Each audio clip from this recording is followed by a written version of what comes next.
고린도 후서 1장입니다. 고린도 후서는 고린도 교회가 문제가 참 많았죠. 그 많은 문제를 해결하기 위해서 써내려간 편지가 고린도 전서였습니다. 근데 고린도 전서를 가지고 가서 디모데가 고린도 교회의 문제를 해결하려고 그랬는데 잘 안 됐습니다. 그 당시에 이제 사도 바울은 그 지중해 건너편의 소아시아 쪽에 에베소에서 신학교를 2년 과정을 하고 계셨는데요. 그러니까 이제 사역도 바쁜데 바다 건너에서 들려오는 고린도 문제가 심각하기 때문에 심혈을 기울였습니다. 그래서 눈물로 쓴 편지도 있고 여러 가지 참 그 마음을 안타깝게 표현한 단어들이 많이 나옵니다. 어쨌든 고린도 전서를 가지고 와서 문제가 해결이 안 돼서 사도 바울께서 눈물로 쓴 편지, 쓰는 사람도 눈물로 썼고 읽는 사람도 눈물이 쏙 빠져가지고 회개하고 돌아오든지 아니면 완전히 돌아서든지 할 수 있는 그런 편지를 또 한 권을 써서 디도 편에 보냈습니다. 그래서 디도가 다시 그 편지를 가지고 에베소를 떠나서 고린도로 갔습니다. 그리고 한 5개월 동안 소식이 끊겼습니다. 그래서 사도 바울께서 마음이 굉장히 불안했겠죠. 불편했겠죠. 왜냐하면 사랑하는 제자가 편지를 가지고 왔는데 소식이 안 들려오고 제자도 안 오니까 그러던 차에 에베소에 데메드리오가 그 이제 우상 신상을 만들어서 팔아먹고 사는데 사도 바울이 하도 하나님 복음으로 에베소를 점령해 나가니까 이들이 데모를 하죠. 이런저런 일로 해서 사도 바울은 에베소를 드디어 떠납니다. 떠나고 저 윗지방으로 해가지고 드로아로 해서 빌립보로 해서 마게도니아로 갔는데 거기에서 디도 목사님이 그리스도 반도에서 거꾸로 올라오다가 중간에서 만났습니다. 딱 만났는데 고린도 교회가 개과천선하고 너무 잘 돌아왔다. 그리고 사도 바울의 그런 수고가 헛되지 않았다 하는 것을 보고를 받고 너무나 기뻐가지고 다시 편지를 하나 써서 고린도 교회 디도 목사님 편에 다시 보냅니다. 그게 고린도 후서입니다. 그럼 왜 썼겠는가? 초체는 이제 문제를 해결해줘서 고맙고 감사한 거죠. 그리고 너희들이 겪었던 모든 환난이나 그 고난 이런 어려움들이 결코 무익하지 않다. 그리고 그런 것들은 하나님께서 또 차후에 있을 교회 문제들을 해결하는 데 열쇠가 되고 또 너희들이 받은 환난과 고난이 그런 상황을 당황하고 있는 사람들이나 교회에 위로가 될 것이다. 그렇게 해서 이제 소망의 편지를 쓰고요. 이제 설교가 4편 나오죠. 그리스도의 향기다 우리는 그리스도의 편지다 뭐 이러면서 쭉 보배다 이러면서 쭉 나오죠. 그러면서 나중에 이제 사도성을 입증하고 그러면서 고린도 후서야 정말 쓰여진 목적 중에 하나는 헌금하라는 겁니다. 2가지 헌금인데요. 하나는 예루살렘 교회에 보낼 구제 헌금을 하고 그 다음에 사도 바울께서 로마로 이제 마지막 전도 여행을 가야 되는데 거기 가는 전도비를 좀 너희들이 부담해야 된다 이런 당부를 하는 편지가 고린도 후서입니다. 그러니까 고린도 후서는 고린도 전서에 비해서 메시지가 굉장히 좀 따뜻할 겁니다. 한번 보겠습니다. 하나님의 뜻으로 말미암아 그리스도 예수님의 사도된 바울과 형제 디모데는 고린도에 있는 하나님의 교회와 또 온 아가야에 있는 모든 성도들에게 하나님 우리 아버지와 주 예수 그리스도로부터 은혜와 평강이 있기를 원하노라. 자, 이 당시도 큰 대교회가 아닙니다. 흩어져 있는 가정교회 수준이고요.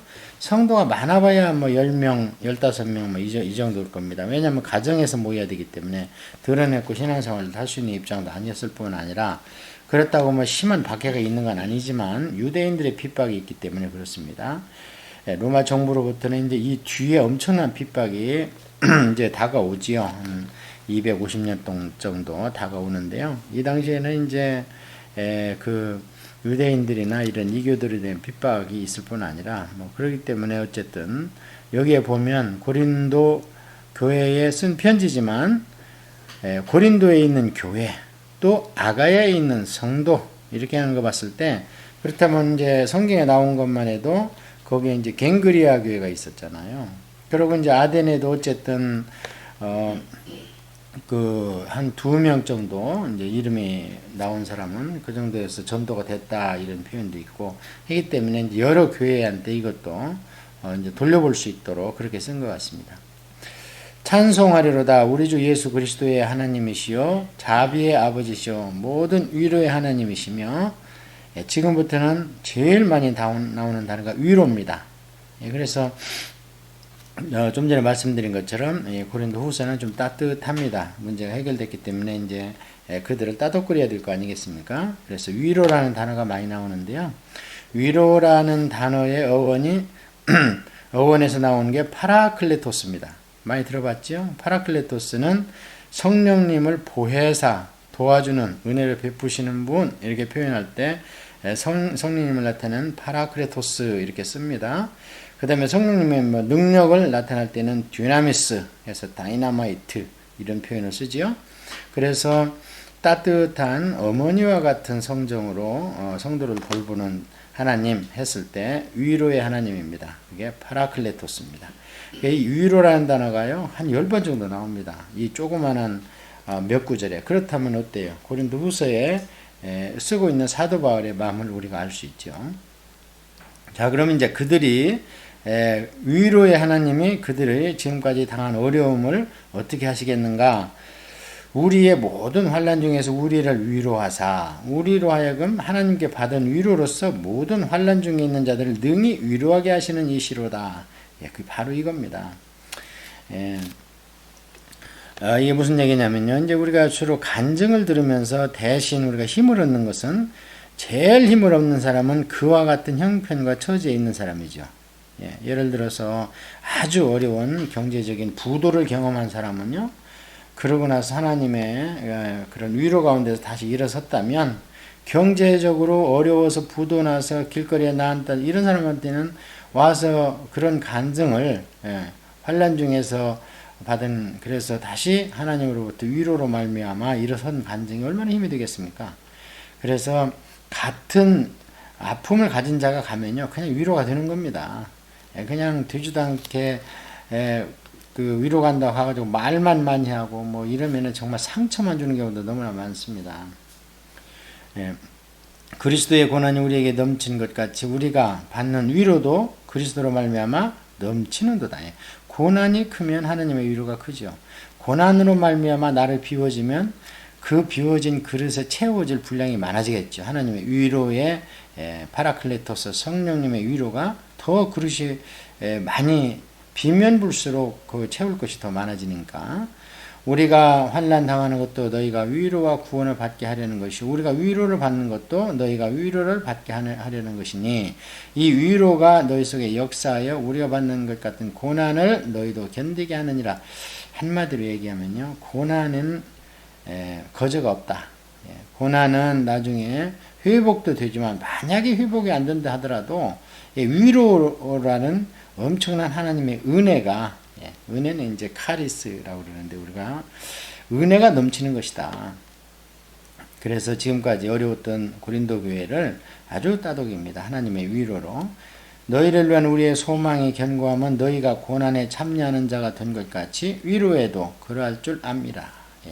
고난을 당한 자가 위로의 참맛을 압니다. 그냥 아무 어려움도 없이 환난도 없이 그런 사람은 하나님의 그런 위로를 참맛을 모르죠. 그래서 사도 바울은 로마서에서 죄가 많으면은 하나님의 은혜도 엄청나다. 뭐 그러면서 이제 그런 얘기가 우리가 쭉 강독을 하면서 지나왔었죠. 형제들아, 우리가 아시아에서 당한 환난을 너희가 모르기를 원하지 아니하노니 힘에 겹도록 심한 고난을 당하여 살 소망까지 끊어지고 우리는 우리 자신이 사형 선고를 받은 줄 알았으니 이는 우리로 자기를 의지하지 말고 오직 죽은 자를 다시 살리시는 하나님만 의지하게 하심이라. 그가 이같이 큰 사명에서 우리를 건지셨고 또 건지실 것이며 이후에도 건지시기를 그에게 바라노라. 너희도 우리를 위하여 간구함으로 도우라. 이는 우리가 많은 사람의 기도로 얻은 은사로 말미암아 많은 사람이 우리를 위하여 감사하게 하려 함이라. 예, 이제 이렇게 위로를 하면서요. 이제 무슨 얘기를 하냐면, 야, 사실은 너희가 당한 환난이나 고난은 우리한테 비하면 아무것도 아니다. 우리는 아시아에서 엄청난 환난을 당했고 심지어는 힘에 겨운 엄청난 어려움이 있어가지고 사형선고를 받은 줄 알았다.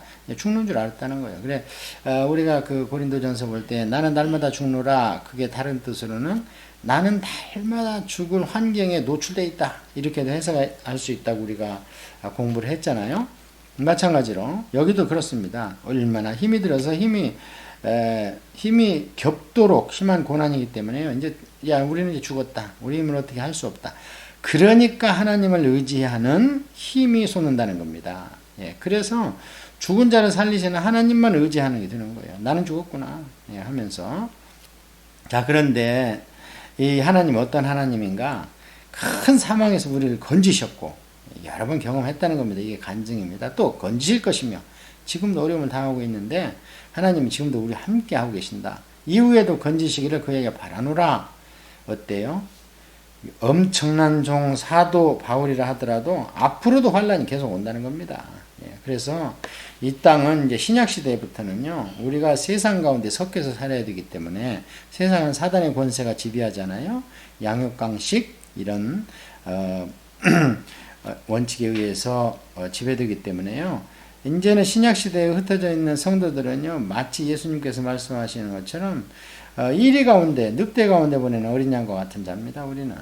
예, 그래서 예수님 믿으면 그냥 건강하고 잘 살고 형통하고 그럴 수도 있죠. 그러나 그것은 하나님 은혜가 아니고 그 사람 능력일 겁니다. 예, 물론 하나님이 쓰시기 위해서 그런 그릇을 만들긴 하실 겁니다. 그러나 일반적으로 우리가 앞으로 쭉 공부해 나갈 이 신약 성경에서는 성도는 고난이다, 성도의 마지막은 환난이다, 그런 뒤에 휴거하고 이제 진노는 세상에 뿌려진다, 이렇게 결론 내립니다. 그래서 우리는 이 땅에서 우리 힘이 겨운 어떤 환경을 만나는 것이 하나님을 경험할 수 있는 것이다. 그게 바로 나였다. 지금 이렇게 하고 계시는 겁니다. 그래서 환난은 계속되고 그 계속될 때면 하나님께서 이후에도 건지시기를 우리는 그에게 바라는데요. 위대한 사도 바울께서 뭐라고 그러냐면요, 지금 그 어린 고린도 성도들한테 우리를 위해서 좀 기도해라. 우리가 지금 은사를 가지고 전도할 수 있는 것은 많은 사람이 기도했기 때문이다. 딱 이렇게 결론을 내립니다. 저희를 비롯한 모든 사람들이 기도가 너무 부족해서, 네, 그렇습니다. 여기 보면 사도 바울이요, 그 내가 지금 은사로 이렇게 전도를 하는데 그게 내 주변에 있는 중보 기도자가 많아서 그렇기 때문이다 해서 마치 찰스 스펄전 목사님의 기독군들 같은 그런 대목이라고 아니할 수가 없죠. 자, 이렇게 해서 이제 어느 정도 이제 위로의 인사, 문안 인사가 끝났습니다. 그러면 이제 지금부터 그동안에 서운했으면 서운했던 거, 또 그들이 문제가 해결됐지만 아직 깨름직한 것들, 이런 것들 하나씩 짚어나가면서 그들에게 이제 설교를 해 나갑니다. 자, 지금 이제 첫 번째 나온 이슈는 뭐냐면요, 사도 바울이 변덕쟁이라는 거예요. 사도 바울이 이랬다 저랬다 한다는 거예요. 그거 한 예로, 우리한테 온다고 그랬다가 안 오고 다른 데로 여행 가고 다른 데로 전도 여행을 먼저 가고 이런다는 거예요. 그래서 아마 1년 6개월 동안 우리를 개척하고 우리를 교육시켰지만 우리가 그 사도 바울을 잘못 생각하고 있는 거 아닌가? 예. 그리고 뭐 편지를 쓸 때는 그럴듯한데 만나보면 별 볼 일 없어서 우리가 사도 바울을 잘 모르겠다, 뭐 이중적인 거 아니야, 이제 이런 생각을 하고 있으니까 거기에 대해서 변명을 합니다. 우리가 세상에서 특별히 너희에 대하여 하나님의 거룩함과 진실함으로 행하되 육체의 지혜로 하지 아니하고 하나님의 은혜로 행하면 우리 양심이 증언하는 바니 이것이 우리의 자랑이라. 저는 이걸 통독할 때요, 참 놀랍습니다. 어떻게 하나님을 증인으로 세웁니까? 세상에. 하나님이 우리 양심 안에 와서 이제 증언한다는 거고, 하나님의 거룩함과 진실함으로 행했다는 거예요. 그래서 이 뒤에 이제 나오는 이슈가 사도 바울의 여행지를 이렇게 변경해서 고린도를 조금 홀대하는 거 아닌가, 그런 말이 거기에 돌았나 봐요. 그래서 내가 처음에 너희들한테 먼저 가서 너희들을 돌보고 그 다음에 마게도냐로 갔다가 다시 너희를 들리고 예루살렘으로 가겠다. 이렇게 내가 얘기한 적이 있는데 그것이 어떻게 내가 육체의 지혜로, 이 육체의 지혜는 딴 얘기로 뭐냐면 이 육체는 사르크스라는 이제 원어를 썼는데요. 여기에 이제 반대되는 헬라어는 퓨누마죠. 영. 우리의 히브리어 르하우인데요. 그러니까 우리가 그냥 사람의 감정에서 나온 말로 너희들한테 그렇게 했겠냐. 그렇지 않다. 그때도 역시 하나님의 거룩함과 진실함으로 했다는 것을 우리 양심이 증언하고 있다. 그리고 변경한 것도 마찬가지다. 그렇게 얘기하는데 이제 그 쭉 더 보면서 자세히 보겠습니다. 자, 그런데 나라는 사람은 한번 봅시다. 오직 너희가 읽고 아는 것 외에 우리가 다른 것을 쓰지 아니하노니 너희가 완전히 알기를 내가 바라는 것은 너희가 우리를 부분적으로 알았으나 우리 주 예수님의 날에는 너희가 우리의 자랑이 되고 우리가 너희의 자랑이 되는 그것이라. 자, 오직 너희가 읽고 아는 것 외에 우리가 다른 것을 쓰지 않는다. 이게 무슨 얘기냐면요. 지금 너희가 읽고 무엇을 읽는다는 거죠. 이게 편지입니다. 이게 고린도 전서입니다. 또는 그 전에 보냈던 고린도 전전서, 글로의 지편에 보냈던 그런 글입니다. 거기에 써 있는 것이 곧 우리의 전부다. 나는 우리가 너희가 알고 있는 것처럼 어떤 이중적이나 다른 의도가 전혀 없다. 그리고 너희가 지금 나에 대해서 또는 디모데와 실라에 대해서 알고 있는 그게 다지. 우리가 어떤 이중인격자가 아니다. 그래서 너희가 완전히 알기를 내가 바라는 것은, 자, 지금 너희들은 부분적으로 우리를 알고 있다고 그러고 우리가 너희를 속이고 또 인간의 생각으로 이렇게 대우하고 이랬다고 그러고 있으나, 그러나 예수님의 날이 오면 그때 모든 것이 밝혀져 가지고 우리가 있는 그대로 너희한테 다 보였다. 그것이 우리의 자랑이 될 거고, 그리고 그것을 믿고 따라오고 전도된 너희들은 바로 우리의 열매고 우리의 자랑이 예수님 앞에서 될 것이다. 이렇게 자신만만 하는 겁니다. 나는 절대 두마음이 없다. 내가 이 확신을 가지고 너희로 2번 은혜를 얻게 하기 위하여 먼저 너희에게 이르렀다가, 지금 이 사건입니다. 이 사건 때문에 그렇게 생각했다는 거. 이 사건이 뭐냐면 여행 경로를 바꿨다는 거예요. 처음에 말한 대로 자기들한테 안 오고 딴 데가 부터 가신다는 거예요. 그래서 보면은 내가 이 확신을 가지고, 그러니까 이제 하나님을 증인으로 세우면서 그렇게 내 양심 가운데에서 확신하는 가운데 너희로 2번 은혜를 얻게 하기 위해 먼저 너희에게 이르렀다가 너희를 지나 마게도냐로 올라갔다가 다시 마게도냐에서 너희에게로 가서 너희의 도움으로 유대로 가기를 계획하였으나, 이렇게 했다고 이제 아마 글로의 지편의 글을 첫 번째 쓴 고린도 전서보다 먼저 썼던 편지에 그렇게 얘기를 하셨나 봐요. 그러니까 이 얘기는 뭐냐면 에베소에서 모든 사역을 끝내고 바로 고린도로 갔다가 그 다음에 저 그리스 그 마게도냐 윗지방으로 가서 빌립보교회나 교회나 베레아나 데살로니가 교회 좀 돌아보고 그 다음에 다시 고린도로 왔다가 그 다음에 이제 다 끝내고 예루살렘으로 가겠다, 이렇게 얘기를 했다는 거예요.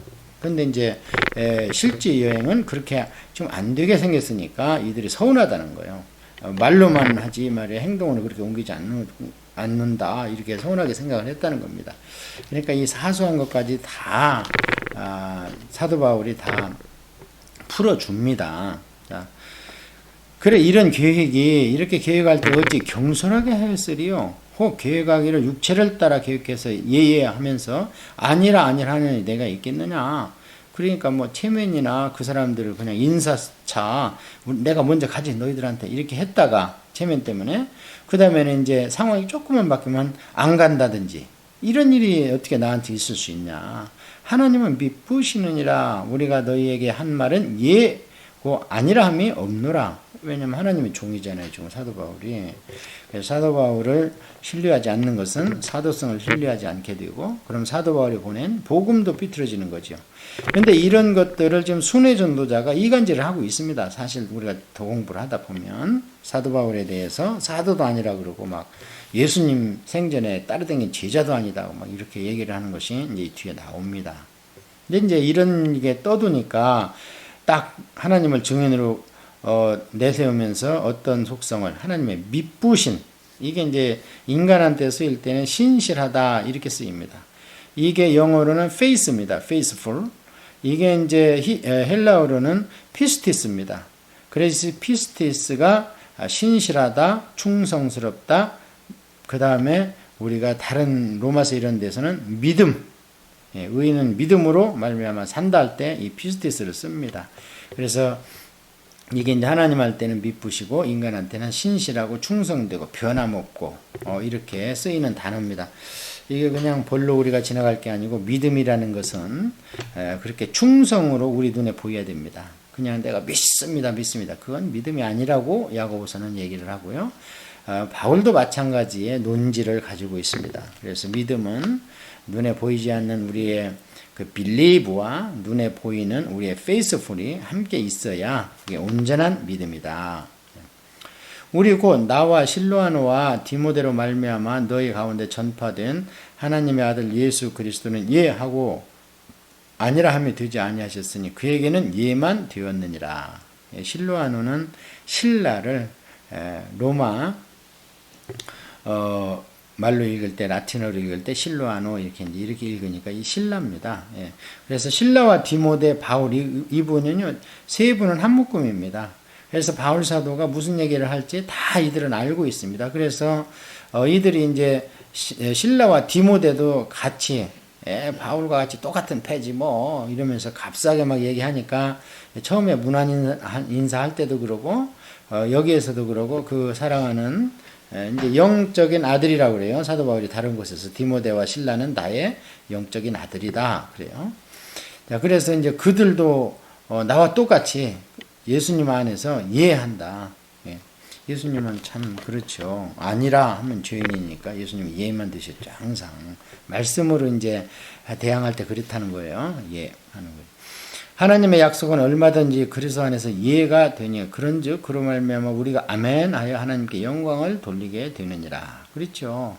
하나님 말씀은 예가 돼가지고 그게 진리로 우리한테 지식적으로 밝혀지고 진리가라는 것이 그 다음에 그대로 살았을 때 우리의 삶이 진리가 표면화되는 것 그게 곧 하나님께 영광을 돌리는 거죠. 머리에서 아는 거하고 그 다음에 그게 행동으로 옮겨질 때 당겨 나오면 하나님께 영광이 안 돌려지고 그게 예가 아니고 아니라 아니요 라는 게 되는 거죠. 그러면 하나님께 영광이 안 되죠.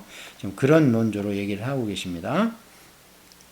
우리를 너희와 함께 그리스도 안에서 굳건하게 하시고 우리에게 기름을 부으신 이는 하나님이시니 그 줄 쳐보세요. 세상에 신약시대인데 기름을 부었답니다. 그래서 구약은 신약의 예표입니다. 구약의 기름 부음은 신약의 성령 충만 세례입니다. 그래서 사도 바울이 받은 것은 기름 부음을 받은 것도 아니고 기름 부음 의식을 한 것도 아니고 뭐 다윗이나 사무엘처럼 뭐 갖다 그냥 뿔이나 병으로 기름을 머리에 부은 것도 아니죠. 단 뭐였습니까? 탐의색 도상에서 그냥 쾅 하고 해보다 더 밝은 빛으로 찾아오신 주님, 그분이 이제 성령으로 막 세례를 부으시니까 어때요? 처음에는 그 봉사가 됐고 그 다음에 이제 아나니아가 막 가서 안수하니까 성령이 충만하니까 눈이 확 떠져 버렸잖아요. 사도 바울도 사실은 주님으로부터 구원받았을 당시에는 그 세례 그 성령 충만하지 않았습니다. 오히려 봉사가 됐습니다. 너무나 엄청난 분을 만났기 때문에. 그래서 성경을 우리가 자세히 보면 사도 바울이 눈을 떴을 때는요, 아나니아가 안수를 하니까 성령이 충만하니 임하여 눈이 떠졌습니다. 그래서 사도 바울도 구원과 성령 충만의 두 단계로 그 사이에 나가는 걸 볼 수 있습니다. 개인적인 구원은 다메섹에서 시인했죠. 주님, 오 마이 로드 이러면서 그 다음에 이제 그로부터 사흘간 눈이 떠진 까머진 상태로 봉사로 있다가 다메섹에 가서 아나니아라는 분한테 안수를 받으니까 성령이 충만하여 눈에서 비늘 같은 게 떨어졌죠. 그 사건을 이제 인쳤다 그러는 거예요. 신약 시대에는. 내가 내 목숨을 걸고 하나님을 불러 증언하시게 하노니 내가 다시 고린도에 가지 아니한 것을 너희를 아끼려 함이라. 여기 보세요. 하나님을 증인 세운답니다. 내가 내 목숨을 걸고 하나님을 불러 증언하시게 세상에 지금 얼마나 담대합니까? 세상에 사도 바울은 디모데후서에 보면요, 정말 내가 달려갈 마치고 믿음을 굳건히 지켰다 이렇게 단호하게 부럽습니다. 예. 그래서 내가 지금 거짓말하지 않고 모든 일 너희들한테 대하는 것이 다 하나님의 증인이라는 거예요. 예. 우리가 너희를 그래 이제 증인이라고 하고요. 고린도에 약속한 대로 안 갔습니다. 근데 안 간 이유가 뭔가 너희를 아끼려 함이라. 우리가 너희 믿음을 주관하려는 것이 아니요 오직 너희 기쁨을 돕는 자가 되려 하매니 이는 너희가 믿음에 섰습니다. 예? 그 정도면 이제 너희들이 알만치 알고 성령 세례 받아 은사까지 나타났는데 언제까지 깐난애가 되었고 사도 바울 이것 좀 해주시오 이런 때는 어떻게 해야 이렇게 하겠냐. 말하자면 애가 고등학생인데 엄마 나 어떻게 나 모욕해요? 나 뭐 해요? 그러면 엄마가 가서 회초리를 때리는 수밖에 없죠. 사도 바울 실제로 그럽니다. 나중에 내가 매를 가지고 가랴 사랑을 가지고 가랴 막 이러시잖아요. 예, 그런 걸로 봐서 너희 정도 믿음이면 스스로 쓰려고 노력을 해야지. 그때 그런 문제를 이렇게 일으키면서 사사건건 내가 가서 너희들한테 말 안 듣는다고 회초리 떼고 막 꾸짖고 잘못할 때는 꾸짖어야 되니까. 예, 내가 갔으면 그런 일이 벌어졌는데 내가 안 간 것은 너희들을 스스로 문제를 해결해서 너희가 기뻐하고 우리가 되는구나 이랬을 때 그냥 헬퍼가 되는 것이다. 예. 그래서 사실 성령님도 우리의 보혜사 이게 참 좋은 말씀이죠. 이게 어쩌면 우리 삶의 성령님은요 우리 헬퍼입니다. 우리의 삶은 우리가 책임져야 됩니다. 예. 그게 요한계시록입니다. 너희가 행한 대로 갚으리라. 그래서 우리가 행할 때 열심히 하면서 성령님한테 도와주세요 이렇게 하면 보혜사가 되셔서 우리 옆에서 보호해 주시고 은혜를 베푸시는 자가 파라클레토스다. 그래서 고린도 후서 1장은 고린도 전서보다 한 5, 6개월 후에 써졌습니다. 그러니까 뭐 거의 동시간에 써졌다고 그러는데요. 이 고린도 후서를 우리가 통독할 수 있는, 공부할 수 있는 열쇠는 이 배경을 먼저 아는 것이었기 때문에 고린도 후서의 배경에 대해서 우리가 잘 살펴보았습니다.